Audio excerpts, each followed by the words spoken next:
استدار وحركنا الدبابات قطعة مئات الكيلومترات على السرف.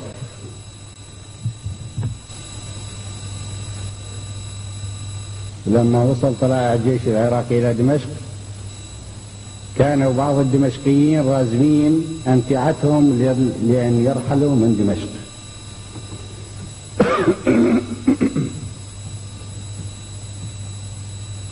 ودخلنا المعركة ووقفنا تقدم الجيش الإسرائيلي وفوتنا على ديان كان في وقتها وتصريح اللي كان يريد يتفدى بها في دمشق.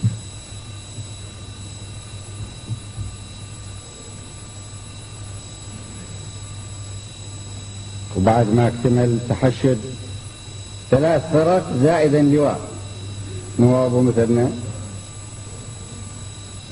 وكان كل شيء مهيأ معد كل الترتيبات للمباشرة بهجوم مقابل يقوم به الجيش العراقي بالدرجة الأساس.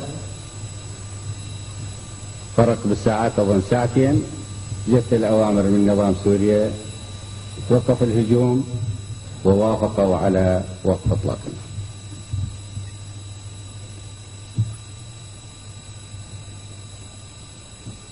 وعاد الجيش العراقي والمرارة في نفوسنا جميعا لأنه ما أعطى الفرصة لأن يطهر الأرض العربية من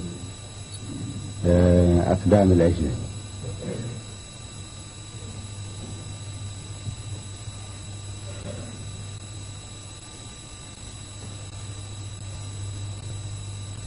بيناتنا قلنا بغض النظر عن كل شيء يجوز هم داخلين حرب طالعين من حرب محتاجين إلى العملة الصعبة، وبذاك الوقت 73 ال50 مليون دولار كانت كبيرة،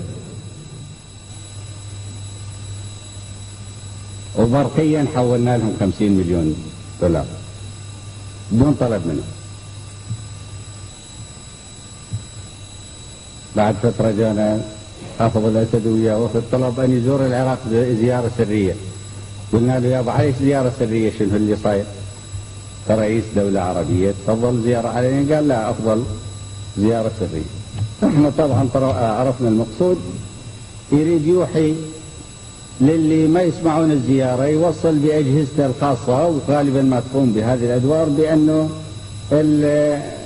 بحث ويا العراقيين أمور معينة هو يسميها لكي يزيد من ورقته ومن أجل أن يزاد الدفع إلى من الدول العربية اللي ربما لا تريد أن تكون العلاقة بين سوريا والعراق جيدة.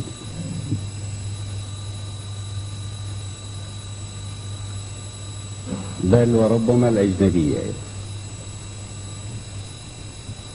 جاء ورا ما جاء ورحبنا به، وإذا يناقشنا يقول لي استحفت الجيش العراقي. قلنا له يا الجيش العراقي يظل هناك للاستعراضات هو راح للقتال. لما أوقفت القتال الجيش العراقي يرجع. قال الآن رجعوا للجيش العراقي. لما قلنا له ليش ما خليت الجيش العراقي يقاتل وتهيأت له فرصة وبحجم كبير تواجد والعدو كان تعبان بسبب انه كان مقاتل كذا يوم قبل هذا الوقت. قال الآن الجيش العراقي رجع. مقصود يتصور يحرجنا بهذا الكلام. شوفوا اللعب. هو الجيش كان عنده رجع بقرار بإيقاف إطلاق النار لما نثير ويا الموضوع يقول الآن رجعوه نقاتل.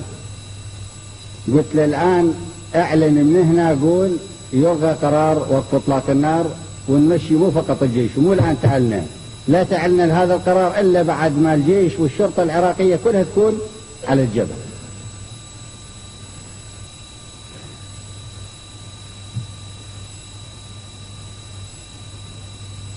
أنا أشرح هذه الأمور حتى تعرفون ألاعيب هذا النظام وطريقته وتخلي عن أبسط قيم الرجولة والشرف والمعاني في أبسطها اللي لازم تنوجد بأي إنسان تقبل التعامل الاعتيادي.